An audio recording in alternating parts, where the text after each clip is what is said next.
The Godfather stands as one of cinema's greatest masterpieces, but the real drama wasn't just happening on screen. Behind every iconic moment lies a web of secrets, mob interference, and Hollywood chaos that would make even Don Corleone himself raise an eyebrow. What you're about to discover will completely change how you see this legendary film. These are 20 jaw-dropping facts that went down behind the cameras. Number 20. Diane Keaton had no clue what she was getting into. Picture this. You walk into one of the most important auditions of your career and you haven't even read the script. That's exactly what happened with Diane Keaton. She showed up completely clueless about the plot, admitting later that she was just happy to be there and had zero idea what she was doing. The only thing she knew, she'd be working alongside Al Pacino, an actor she genuinely admired. Sometimes ignorance really is bliss, because her natural performance landed her the role of Kay Adams. But this wasn't the only casting decision that nearly went sideways. Number 19. The music almost got rejected at the Oscars.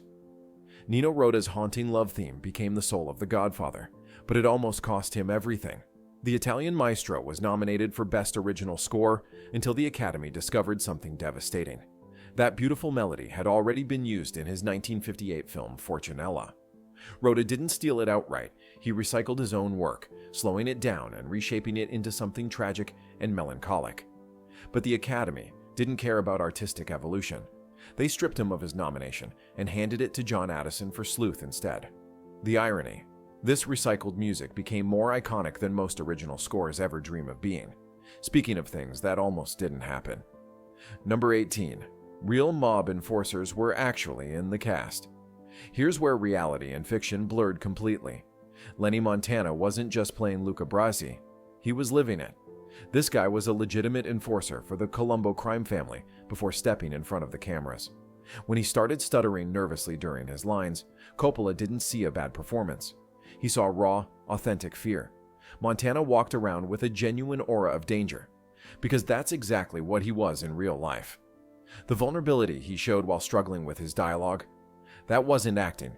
That was a real tough guy completely out of his element. But Montana wasn't the only one with connections to the underworld. Number 17.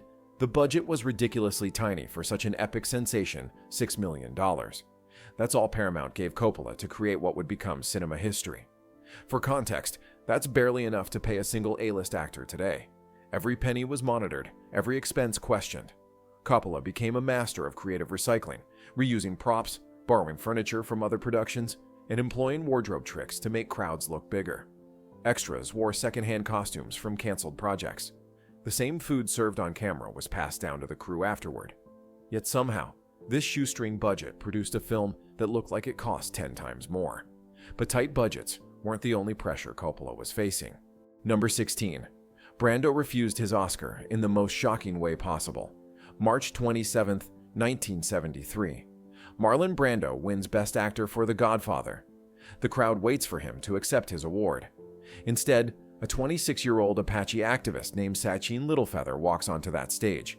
She's not there to accept anything. She's there to reject it. Brando sent her to decline his Oscar as a protest against Hollywood's treatment of Native Americans in the Wounded Knee standoff. The audience erupted in boos and cheers. John Wayne reportedly had to be physically restrained from confronting her. Littlefeather was blacklisted for decades afterward, only receiving an official Academy apology in 2022. Brando wasn't being dramatic. He was making a statement about representation and respect. This bold move wasn't his only controversial decision during production. Number 15. De Niro almost played Sonny. Instead of Vito before Robert De Niro became young Vito Corleone in Part 2, he auditioned for a completely different role. In 1971, he wanted to play Sonny, the hot-tempered, impulsive eldest son. His audition tape, later released by Coppola, shows an intense, snarling performance with explosive energy. Everyone agreed he nailed it, but he didn't get the part due to scheduling conflicts with another project. Coppola remembered that raw talent, though, and when Part 2 came around, De Niro landed the pivotal role of young Vito instead. Sometimes rejection leads to something even better. But De Niro wasn't the only actor whose future hung by a thread. Number 14. The Toll Booth Massacre was a 3-day nightmare. That brutal scene where Sonny gets riddled with bullets. James Caan lived through hell to make it happen. He wore over 100 tiny explosive charges strategically placed all over his body. Each one felt like getting punched when it went off. One wrong move, one hand covering a squib at the wrong moment, and he could have been seriously injured. The scene required 3 full days of filming instead of the budgeted 1 or 2. Every explosive had to be timed perfectly, with gunshot effects. Cameras needed constant rewiring to capture the slow-motion bursts. Muzzle flashes had to be synchronized, and through it all, Khan got bombarded with fake bullets over and over again. Any mistake meant starting from scratch. But this wasn't the only scene that pushed everyone to their limits. Number 13. The studio wanted a 1970s disco version bell-bottoms, wood-paneled station wagons, and disco vibes. That's what Paramount originally wanted for The Godfather. They pushed hard to set the story in contemporary 1970s, to slash costs on period costumes, vintage cars, and elaborate sets. Coppola fought this decision fiercely, arguing that the emotional core of the Corleone saga demanded nothing less than its proper 1940s to 50s setting. This wasn't about budget constraints, it was about narrative authenticity. Eventually, the studio caved, but this battle nearly cost Coppola his job as executives watched money hemorrhage into period details. The gamble paid off though, because that vintage atmosphere became essential to the film's timeless appeal. But period authenticity wasn't the only symbolic element Coppola obsessed over. Number 12. Those oranges were secretly death omens. True Godfather fans know this hidden code. Every time oranges appeared on screen, someone was about to die. Vito buying oranges at the market right before his ambush. The bowl of fruit on Jack Woltz's dining table before the horsehead incident. Initially, production designer Dean Tavoularis chose oranges simply because they popped visually against the film's dark palette. But when Coppola noticed the pattern, he transformed it into a deliberate motif of impending doom. Fans eventually caught on and began anticipating tragedy whenever citrus appeared. This attention to symbolic detail shows how every element served the story's deeper themes. Speaking of hidden meanings, Brando had his own unconventional approach to staying authentic. Number 11. Brando never actually memorized his lines. The master of naturalistic acting had a secret weapon, cue cards scattered strategically around every set. Brando refused to memorize dialogue for The Godfather, believing that reading lines in the moment kept his reactions alive and organic. No artificial pauses, no stiff recitations, just pure, spontaneous responses. Coppola not only endorsed this approach, he encouraged it, knowing it would create subtle authenticity that memorized speeches could never achieve. Brando's method meant every line felt effortless and compelling, like he was discovering the words as he spoke them. This unconventional technique contributed to performances that still feel incredibly natural decades later. But Brando's methods weren't the only thing that made the performances feel so real. Number 10. Real gangsters gave acting notes. Frank Costello, nicknamed the Prime Minister of the Mafia, became Brando's unlikely acting coach. Coppola studied old FBI recordings and government hearing tapes, analyzing how Costello spoke with that slow, quiet, raspy voice that commanded respect. Brando absorbed these vocal patterns to shape Don Corleone's distinctive delivery, making him feel completely different from typical loud, over-the-top movie gangsters. But the authenticity went beyond research. Real mobsters started visiting the set during filming. Crime boss Russ Bufalino sent 2 men to meet Brando, but not to threaten him. They came to compliment his performance. "Hi Marlon, you're doing a great job," they told him. Brando later described how surreal and powerful it felt to receive praise from actual criminals while playing a fake one. This real-world validation boosted his confidence and made the entire production feel more authentic. However, not everyone was confident about their role in the film. Number 9. Coppola was fighting for his career. Every single day, while Coppola was busy saving everyone else's jobs, his own career was hanging by a thread. Paramount executives were losing patience with his slow pacing and skyrocketing costs. They seriously considered bringing in a more experienced director to replace him. Behind the scenes, Coppola was battling daily criticism. Some editors complained he wasn't shooting enough footage. He later admitted feeling like he could be fired at any moment. But instead of backing down, he doubled down on his vision. He fired anyone who conspired against the film's growth and rallied his team to deliver transformative daily footage, especially during that crucial restaurant scene. The loyalty he inspired was incredible. Marlon Brando even threatened to walk off the project if they dared remove Coppola. Once the studio saw the groundbreaking scenes he was creating, They finally understood his vision. They realized he was transforming what could have been a formulaic gangster flick into an American epic. But Coppola wasn't the only one whose job security was questionable. Number 8. Brando turned a random cat into cinema gold. That iconic moment where Don Corleone cradles a cat during the wedding scene. Pure improvisation. No script direction, no animal trainer, no planning whatsoever. A scruffy stray cat simply wandered onto the studio set, and Brando scooped it up during filming.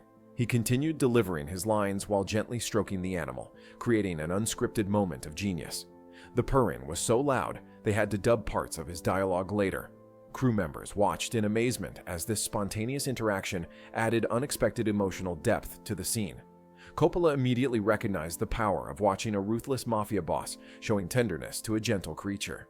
It added texture and humanity that no scripted moment could have achieved. This kind of creative spontaneity happened because the source material had been cleaned up significantly from its original form. Number 7.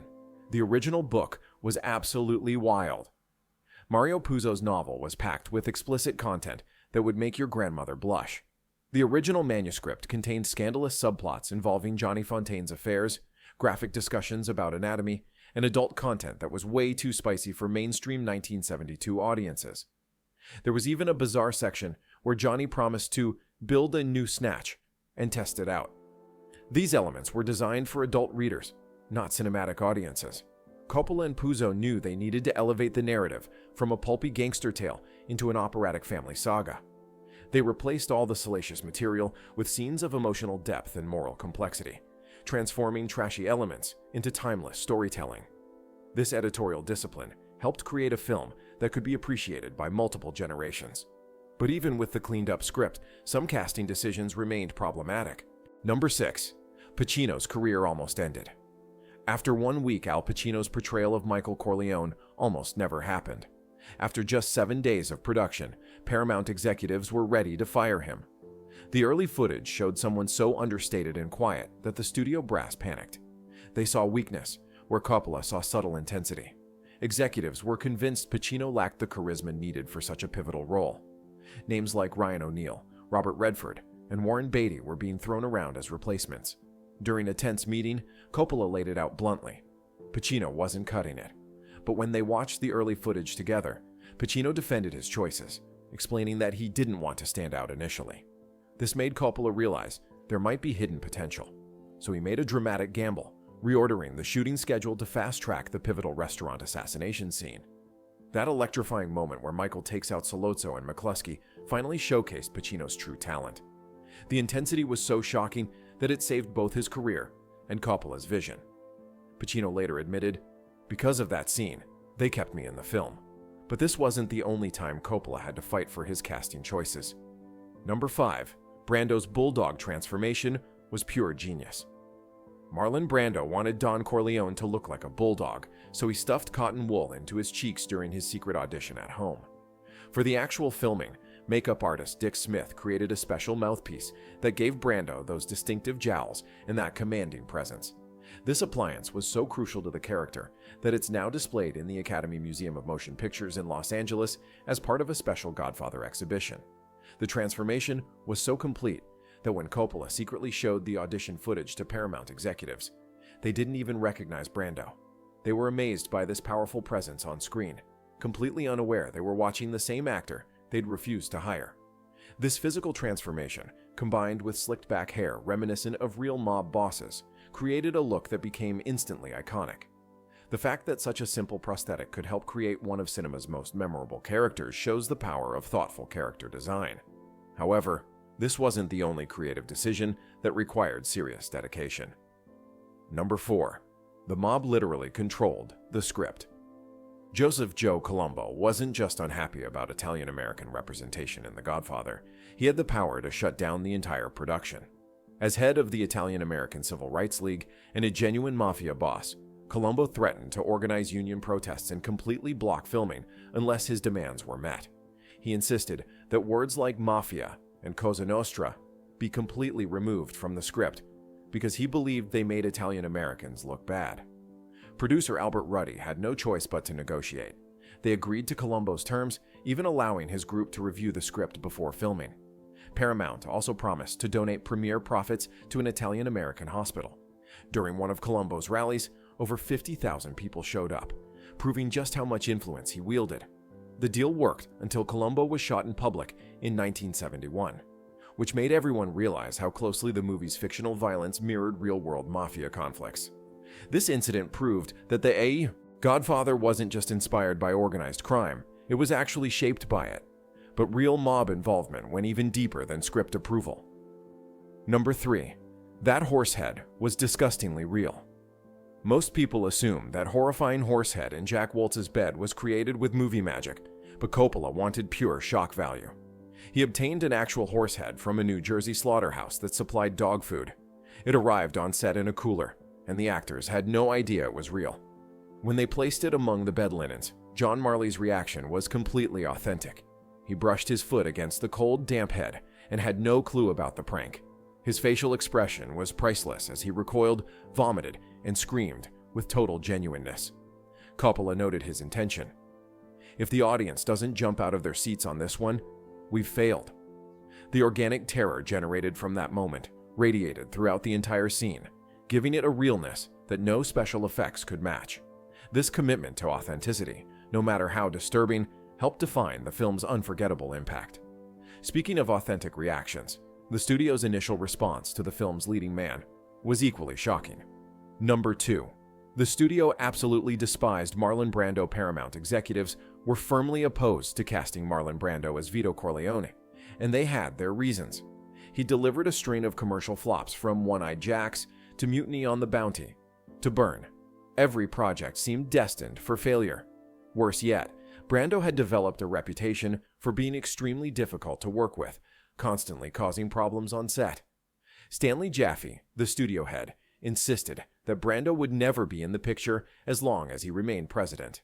The only reason Brando got a chance was because Francis Ford Coppola believed in him completely.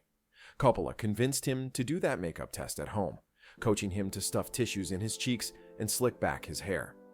When Coppola secretly showed this footage to executives, they were amazed by the transformation and didn't even recognize him. They finally agreed to cast Brando, but under strict conditions. He'd work for free with no upfront salary, post a $1 million bond to ensure good behavior, and submit to screen tests. That gamble by Coppola set Brando up for success, leading to his Best Actor win and one of cinema's most memorable performances. But there's one final secret that ties everything together. Number 1. The ending was completely rewritten to break your heart. The original ending had Kay Adams simply walking away after the office door closed in her face, leaving her emotional state completely ambiguous. But Coppola wasn't satisfied with this uncertain conclusion. He decided the camera should linger on Kay's face just a bit longer, and this single change transformed the entire tone of the film's finale. Instead of just walking away, Kay now had to watch through that closed door as Michael received his capo's loyalty oaths. The camera zoomed in on her face so the audience could witness her stunned and betrayed expression in devastating detail. This made her heartbreak visible and unforgettable, showing the exact moment she realized the man she married had become someone completely different. That extended close-up turned an ambiguous ending into a tragic revelation about the cost of power and the destruction of innocence. These 20 secrets reveal that The Godfather's legendary status came from much more than just great acting and directing. It was forged through real mob interference, authentic fear, creative desperation, and artistic courage. Every iconic moment we remember was shaped by chaos, conflict, and incredible determination behind the scenes. The next time you watch Don Corleone's rise to power, remember that the real drama was happening on both sides of the camera. These 20 secrets reveal that The Godfather's legendary status came from much more than just great acting and directing. It was forged through real mob interference, authentic fear, creative desperation, and artistic courage. Every iconic moment we remember was shaped by chaos, conflict, and incredible determination behind the scenes. The next time you watch Don Corleone's rise to power, remember that the real drama was happening on both sides of the camera. But The Godfather is just the beginning. Hollywood's greatest films are hiding secrets that are even more shocking than what you just discovered. From legendary actors who nearly destroyed their own careers to directors who broke every rule to create cinema history. The stories behind your favorite movies are always more incredible than what made it to the screen. If these behind-the-scenes revelations blew your mind, hit that subscribe button right now, because we're just getting started. Every week, we're exposing the wild secrets, hidden scandals, and untold stories that shape the movies you love. Trust me, you won't want to miss what we're uncovering next. And drop a comment below telling us which of these facts shocked you the most. Until next time, keep watching, and remember that the real story is always happening behind the cameras.